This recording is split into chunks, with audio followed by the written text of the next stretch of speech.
गोपाल।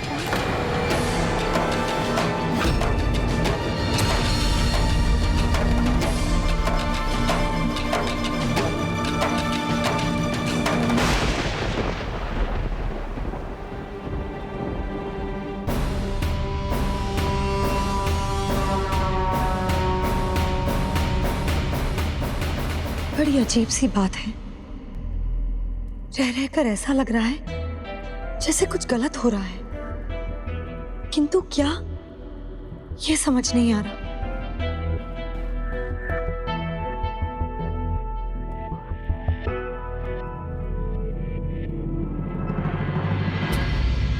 बिंदिया, ये क्या कर रही हो? इन फूलों को इकट्ठा करने का कोई लाभ नहीं है, ये मिट्टी से भर गए हैं, पूजा में चढ़ाने योग्य नहीं है।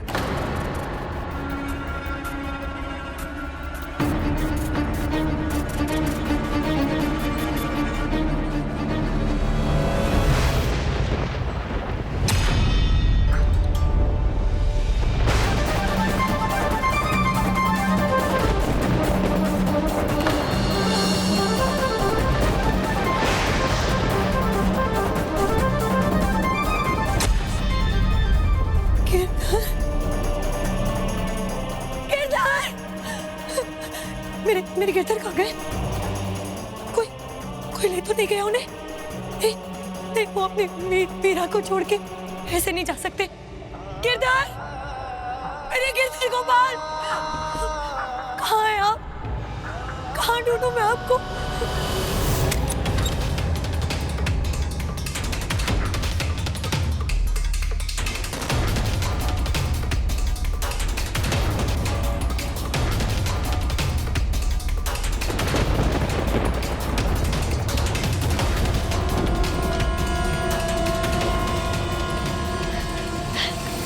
कहाँ गए होंगे? सुनो सुनो सुनो, तुमने मेरे गिरधर को कहीं देखा है? वो कहीं चले गए हैं। कहाँ जा सकते हैं? कहाँ गए होंगे? सुनो, तुम लोगों में से किसी ने भी मेरे गिरधर को देखा है? वो मंदिर में नहीं है। कहाँ जा सकते हैं वो? गिरधर!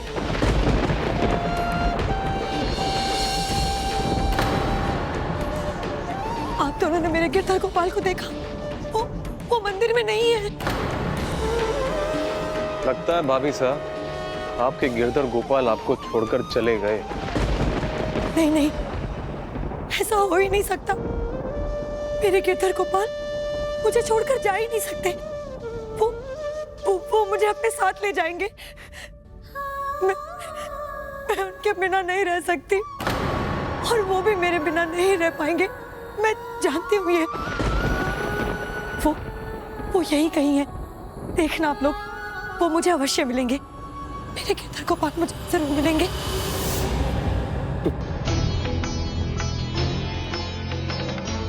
भाभी साहब बहुत बड़े भ्रम में हैं। अब इनके गिरधर इनको नहीं मिलेंगे।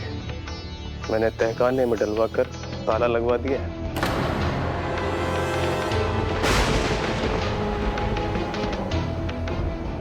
उचित है। कुछ दिन बाद थक हार कर भाभी साहब खुद ही अपने हाथ खड़े कर देंगी।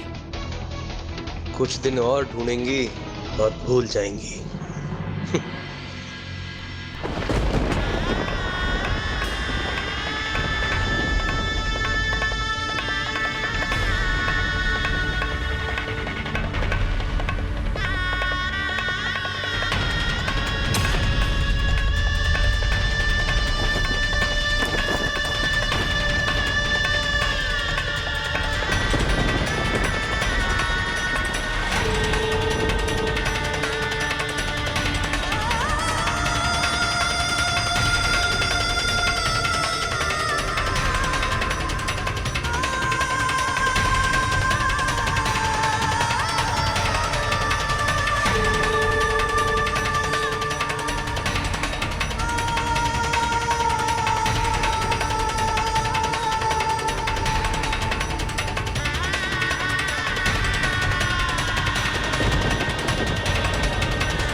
गिरधर गोपाल, कहाँ चले गए आप अपनी मीरा को छोड़कर?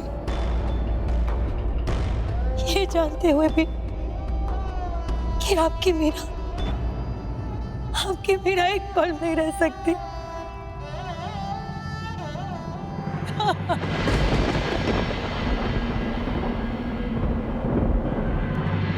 यदि ये सब आपका किया हुआ है, ये उचित नहीं था।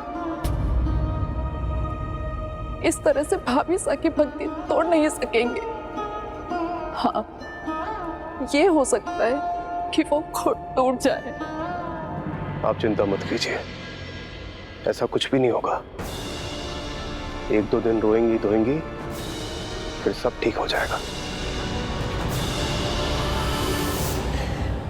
आ जाइए मेरे गिरधर गोपाल,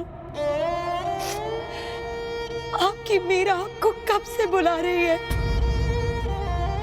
मैं आपके बिना नहीं जी सकती मेरे गिरधर गोपाल, आ जाइए। चलिए यहाँ से आइए।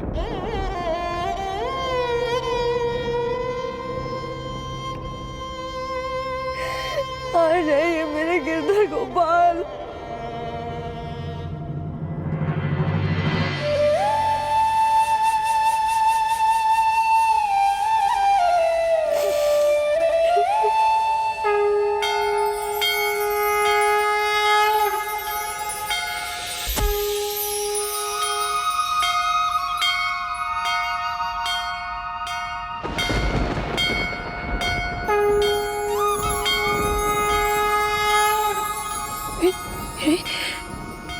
मेरे गिरधर की माला, मेरे गिरधर की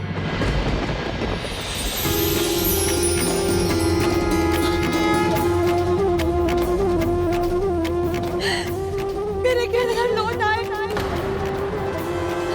आप लौट आए मेरे गिरधर गोपाल।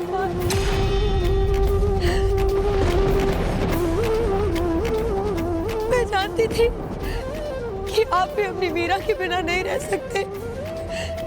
आप जहां भी गए होंगे वहां से लौट कर आएंगे।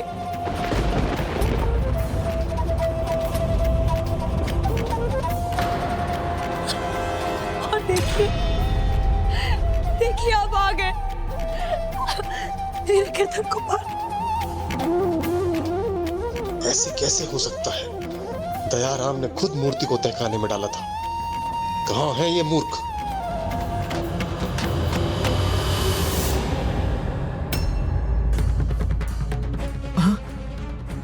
मैं ये कहाँ हूँ? हाँ, खोलो ये द्वार, खोलो। कोई है? हाँ, मैं यहाँ कैसे आया? खोलो ये द्वार।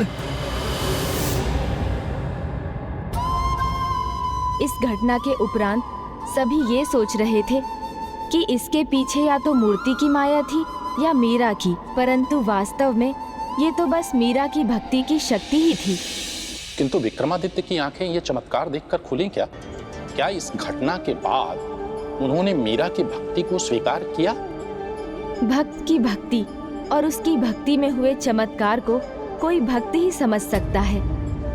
इसलिए विक्रमादित्य उस दिन के बाद भी मीरा की भक्ति की महिमा को नहीं समझ सके, बल्कि वो तो बड़े विचलित थे। चित्तौड़ के राणा जी मर्यादा की कोई परवाह नहीं, जो अपने घर में ही मर्यादा का पालन नहीं करता, वो भला प्रजा को कैसे संभालेंगे? चित्तौड़ की रानी जोगन बन गई है। चित्तौड़ के राणा के साथ नाचती है, गा के साथ नाचती है। हमने रानी मीराबाई सा नहीं, हमने रानी मीराबाई सा नहीं, जोगन मीराबाई का, जोगन मीराबाई का। क्या हुआ स्वामी?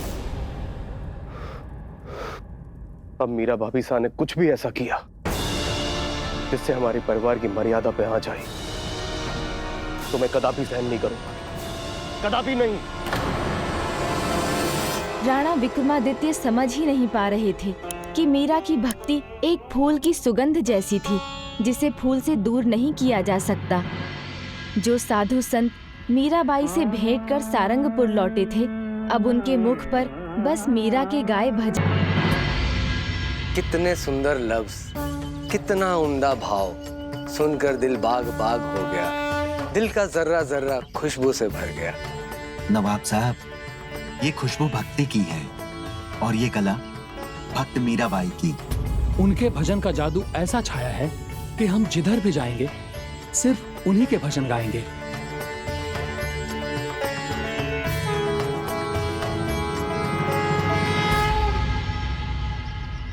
ये मीराबाई कौन है? वो कहाँ मिलेगी? मैं इतनी महान कवियत्री को मिलना चाहूंगा, उनके मुख से उनके लिखे पद सुनना चाहूंगा। ये कैसे हो सकता है हुजूर? वो तो चित्तौड़ के स्वर्गीय राणा भोजराज जी की ब्याहता हैं, राजमहल में रहती हैं। वो न यहाँ आ सकती हैं और ना आप वहाँ जा सकते हैं हुजूर। कलाकार को कहीं मना ही नहीं है और कला में कोई भेदभाव नहीं होता। मैं वहां नवाब बनकर तो नहीं जा सकता, लेकिन भक्त बनकर तो जा सकता हूँ, क्योंकि मैं भी साहित्य का भक्त ही हूँ। रानी जी साहब, कुछ और साधु संतों की टोली आई है, तो उन्हें यहाँ ले आओ। जी। आपकी भक्ति देखकर प्रभु बहुत प्रसन्न होंगे मीराबाई साहब। प्रभु प्रसन्न हो मुझसे, अपनी चाकर बनाकर रख लें, ये तो मेरा सौभाग्य होगा। चाकर? हाँ, चाकर। चाकर रहसो बाग लगासो, नित नित दर्शन पासो।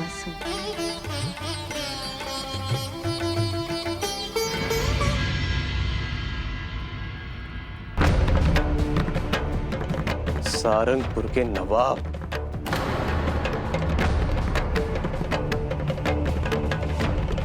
अब मैं नहीं, मेरी तलवार बोलेगी।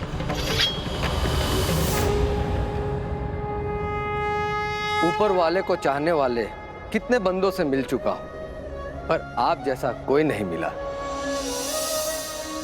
आपके लफ्जों में ऊपर वाले के लिए बेमिसाल मोहब्बत है। मैं तो कला और साहित्य के कदरदानों में से एक हूं। मैं बहुत खुश नसीब हूं जो आपसे मिल सका। मैं आपको ये तोहफे में हार देना चाहता हूं। हार? कोई हार मेरे किस काम का? आपकी भक्ति को देखकर तो मैं ये जान गया हूं कि आपको सांसारिक चीजों का कोई मोह नहीं, किंतु कला और साहित्य का प्रेमी आपको कुछ देना चाहता है, तो उसे एक छोटी सी भेंट समझकर रख लीजिए। प्रभु भी भक्ति के भूखे हैं।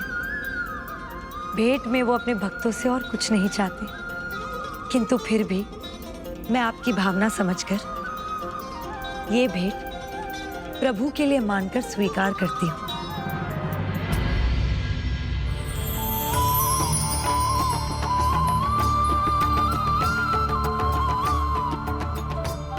आपको अनेकों धन्यवाद भक्त मीराबाई।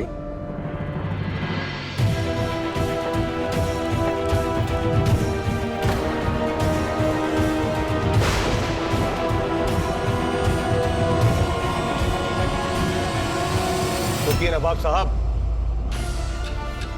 सावधान नवाब साहब, चित्तौड़ पूरी तरह चौकन्ना है अपनी सुरक्षा के लिए। आप जो भी रणनीति लेके आए थे वो कभी भी कामयाब नहीं हो सकती। कामयाबी या नाकामयाबी की बात तो तब होती जब कोई योजना या रणनीति होती। मैं एक दुश्मन नहीं, बल्कि एक कला और साहित्य के पुजारी के रूप में आया हूं। रानी मीराबाई साहब, उनके भजन इतने बेहतरीन हैं, उन्हें सुनो तो ऐसा महसूस होता है कि जैसे जन्नत जमीन पर उतर आई हो। आज समझ में आया कि उनकी भक्ति में लिखे भजनों का जिक्र चारों ओर क्यों है।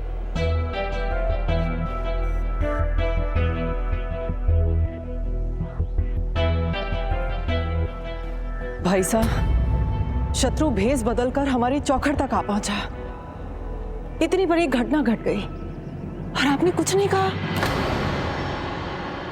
हम जानते हैं हमारा शत्रु चित्तौड़ की रानी से मिलने आया था, और ये अपमान हम कभी सहन नहीं करेंगे, कभी नहीं।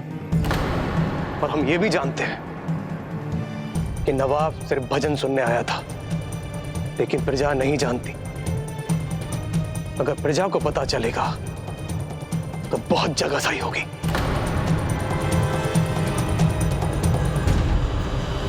क्षमा करें राणा जी, पर यहाँ कुछ सेवक सेविकाओं की जुबान तो पहले से ही चल रही।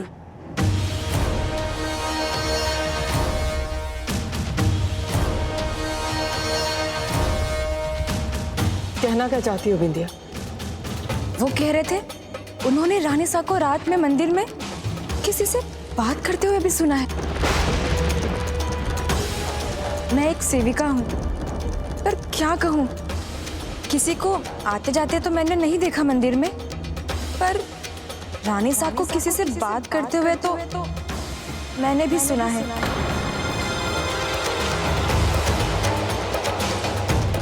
ठीक है, आज हम स्वयं पता लगाएंगे।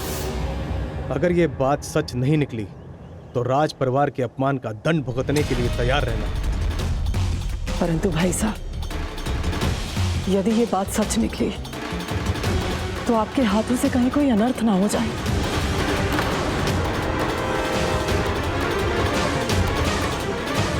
ये क्या किया बिंदिया तुमने? ये क्या कह दिया भाई साहब से? भाई साहब, मैंने तो वही कहा जो सच है। आपको विश्वास नहीं तो आप राणा जी के साथ खुद ही चलकर देख लीजिए।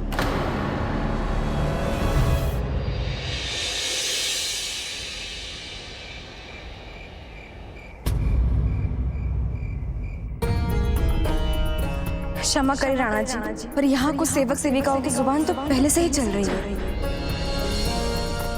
रानी सा को किसी से बात करते हुए तो मैंने भी सुना है।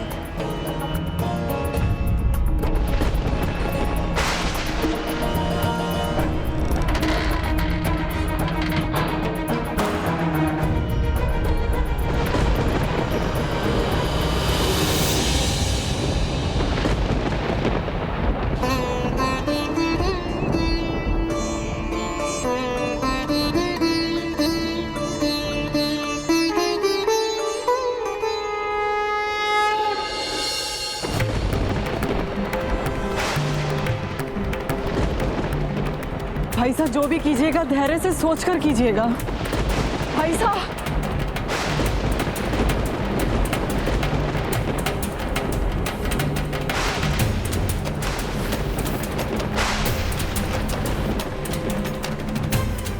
यहां तो कोई आवाज नहीं आ रही है।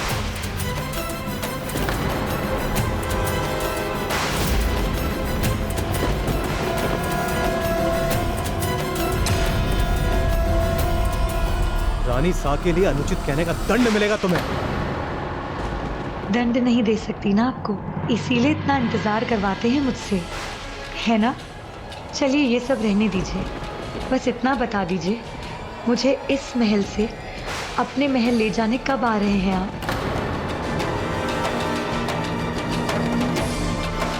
कौन है ये? किससे बातें कर रही हैं ये?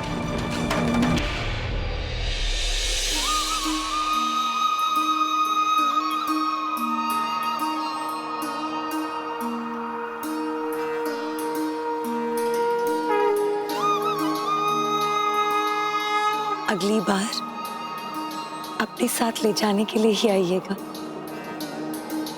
कहिए ना, ले चलेंगे ना अपने साथ, यहाँ से बहुत दूर।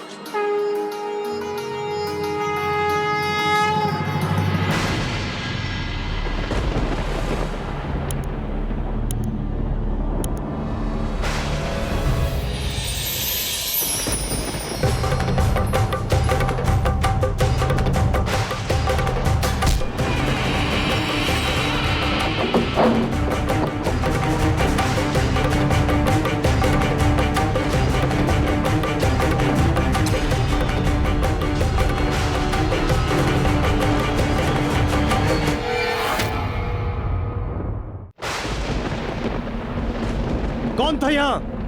किससे बातें कर रही थी आप?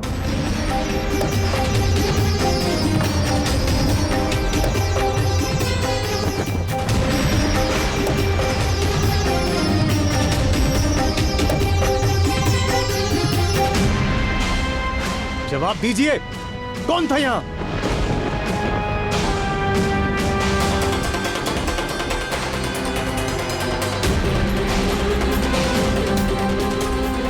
एक बार फिर आपसे पूछता हूं, इस तरह रात में छिपकर आपसे मिलने कौन आया था? और कौन आएगा राणा जी सा? मेरे गिरधर गोपाल आएगा।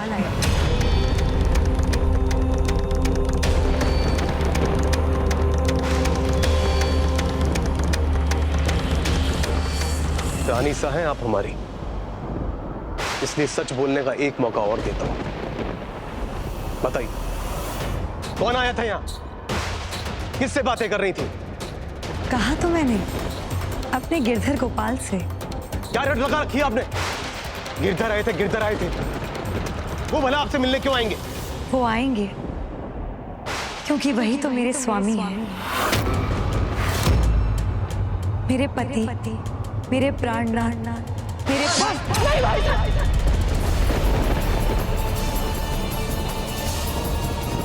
क्या करने जा रहे हैं आप? जो भी हो, परंतु वो निशस्त्र है और एक निशस्त्र नारी पर तलवार उठाना आपको शोभा नहीं देता भाई साहब। ये भी तो हमारी मर्यादा के विपरीत है।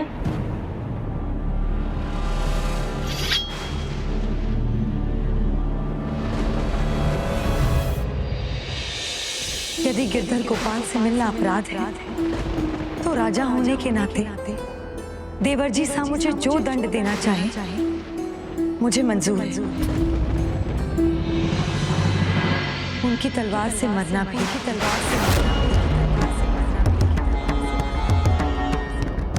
मेरी तलवार मर्यादाओं के लिए लड़ती है, उनके खिलाफ नहीं। पर एक बात और भाभी सा, जब मर्यादाओं के जल का बांध टूटकर बहने लगता है, तब जल प्रलय मचाता है और तब अंत निकट होता है।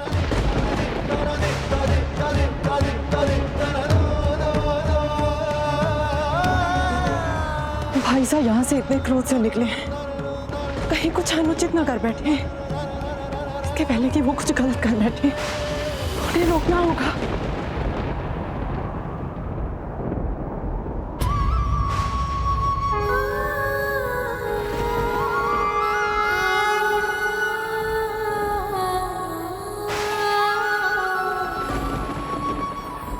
अब और कोई रास्ता नहीं बचा। कहाँ है वो? वो आपका इंतजार कर रहे हैं।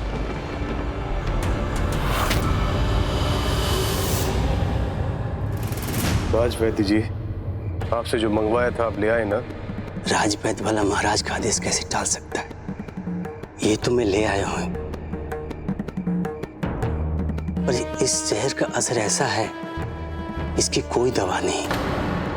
कोई सूंघ भी ले तो बेहोश हो जाए, और जिसके मुंह में इसकी एक बूंद भी चली जाए तो उसका बचना मुश्किल है। महाराज, इसका इस्तेमाल मत कीजिए। सलाह मत दीजिए, जितना कहा है उतना कीजिए।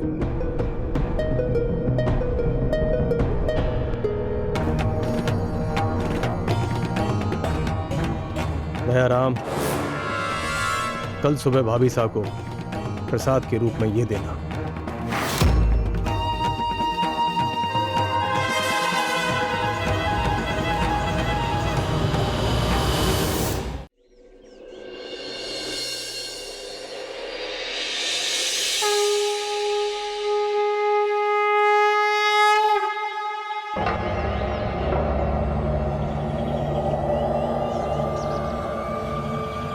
इस जहर का असर ऐसा है, जिसके मुंह में इसकी एक बूंद भी चली जाए तो उसका बचना मुश्किल है।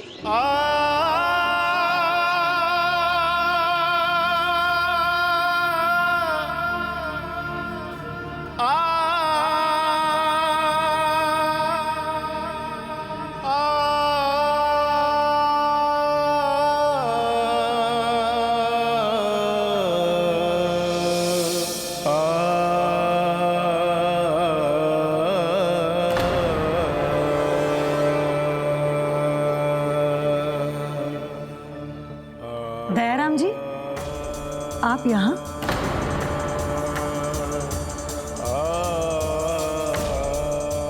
रानी जी सा, मैं आपके लिए प्रभु जगन्नाथ जी का चरणामृत लाया हूं। प्रभु भक्त होने के नाते मैंने सोचा कि मैं ये आपको दे दूं।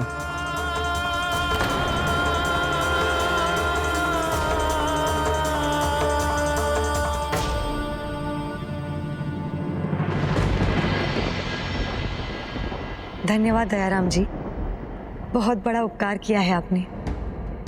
प्रभु का चरणामृत मिलने से बड़ा सौभाग्य मेरे लिए और कुछ नहीं।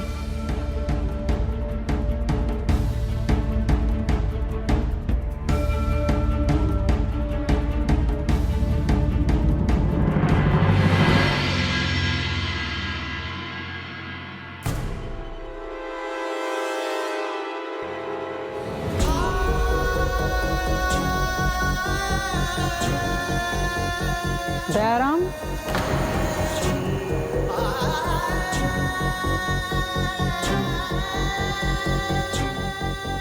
दयाराम, इतना खोए हुए क्यों हो?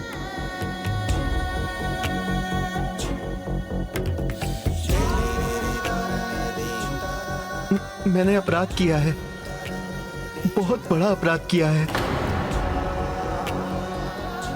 राणा जी सा के कहने पर मैं रानी सा को विष देकर आया हूँ, विष देकर आया हूँ, विष देकर आया हूँ।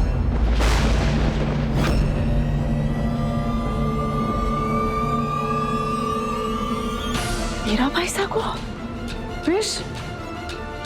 भाभी साहब! प्रभु आपके चरणामृत के लिए अनेकों धन्यवाद।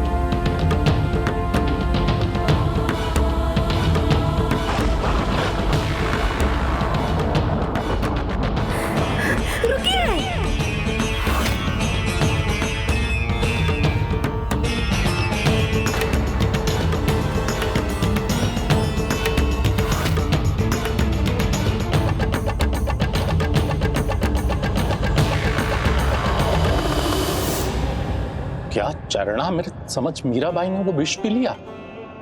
और ऐसा विष जिसे पीने के बाद कोई पानी भी ना मांगे।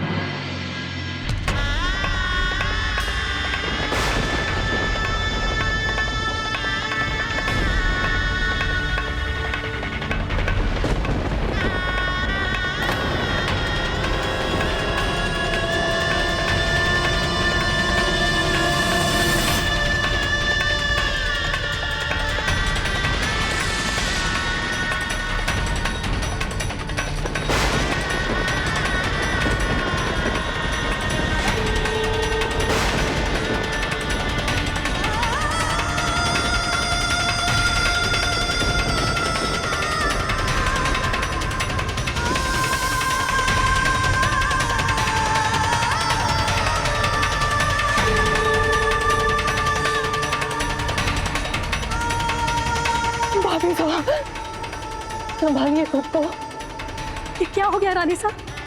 क्या आपने क्या कर दिया? राज वैद्य को बुलाओ जल्दी, इस विष की औषधि वही दे सकते, जल्दी जाओ बिंदिया। मैं वैद्य जी को बुलाकर लाती हूँ। नहीं नहीं, मैंने विष नहीं, मैंने तो मेरे प्रभु का चरणामृत पिया है, मेरे गिरधर गोपाल का प्रसाद।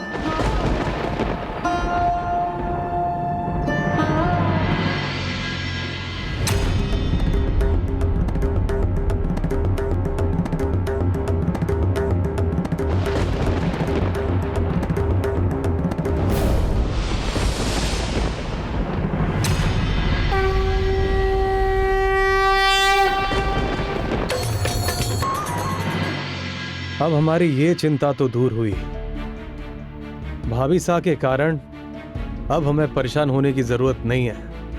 अर्थात स्वामी? अब मीरा भाभी सा के कारण न कुल की मर्यादा पर आंच आएगी और ना ही कोई हमारे परिवार पर उंगली उठाएगा। आपने किया क्या है स्वामी?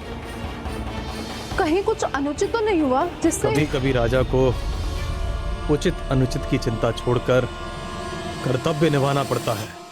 किंतु एक बात मेरी समझ के बाहर है उदाबाई साहब कि मुझसे ऐसी क्या भूल हो गई थी जो राणा जीसा को ऐसा कदम उठाना पड़ा।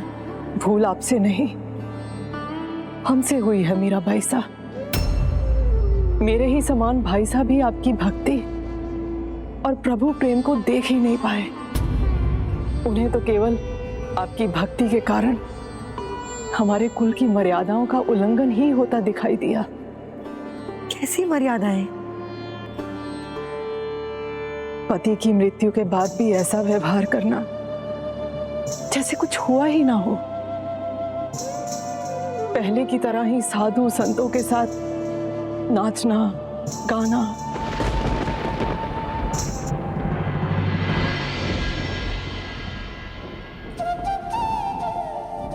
देख रहे हैं मेरे गिरधर गोपाल, सबको मेरा भजन गाना, आपके प्रेम में नाचना दिख रहा है, किंतु मेरी पावन भक्ति नहीं।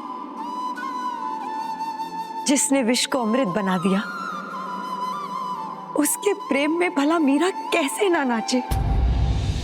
आज तो मैं अपने पांव को उठने से ना रोक सकूंगी और ना ही इनकी प्रेम और भक्ति में अपने आप को नाचने से रोकूंगी, और ना ही इनकी प्रेम और भक्ति में अपने आप को नाचने से रोकूंगी।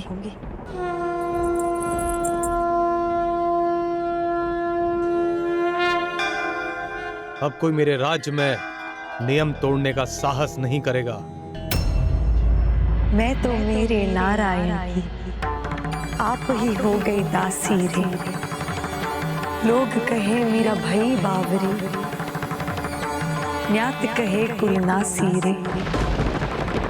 विष का प्याला राणा जी भेजिया,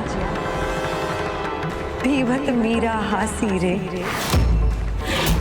मीरा के प्रभु गिरधर नागर, सहज मिले अविनाशी रे। असंभव। मीरा भाभी साथ जीवित कैसे हो सकती है? पग घुंघरू बांध मीरा नाची रे। पग घुंघरू बांध मीरा नाची, पग घुंघरू बांध मीरा नाची रे।